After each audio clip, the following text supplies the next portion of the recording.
This is the real-life Squid Games. During the 1950s, a billionaire named Elon Huck created a secret game on a private island. He brought people from all over the world, people who had lost everything and were drowning in debt. He gave them a chance to win $10 million if they played a few games. But what they didn't know was that the games were deadly. If they lost their lives. One night, after the first day of games in 1965, two participants, former military agents, managed to sneak into the headquarters where the games were controlled. They took control of two of the masked agents and wore their uniforms. They moved through the island and into the control room. With the games disrupted and the system breaking down, they freed all the remaining participants. Now the remaining players were in charge, and they demanded answers. One of the masked agents told them the truth. The man behind the games was billionaire Elon Huck, hiding in a bunker deep on the island. So they raced to the bunker, but the second they arrived, a helicopter took off. They looked up and saw Elon Huck smiling from above. But then, out of nowhere, a lightning bolt struck the helicopter, and it plummeted to the jungle below. The survivors rushed to the crash site, hoping to find Elon Huck alive. They followed the footsteps from the wreckage into the jungle, but when they reached the end of the trail, all they found was Elon Huck's black suit, torn and abandoned, and a tiger he had used in his twisted games. This was the real-life Squid Games.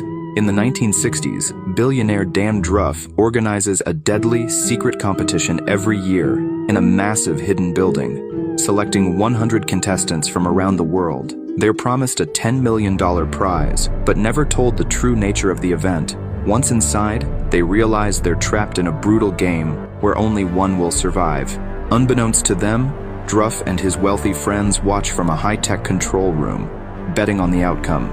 The building is rigged with cameras, and red-uniformed guards patrol, keeping constant surveillance. As the games progress, some contestants disappear, and suspicion grows. The games are clearly manipulated for Druff's entertainment and profit. A small group of survivors fight back. They overpower the guards during a game, infiltrate the control room, and confront Druff, exposing his twisted gambling ring. With evidence in hand, they call the police. Druff is arrested, sentenced to life in prison, and the survivors escape, ending his sadistic game.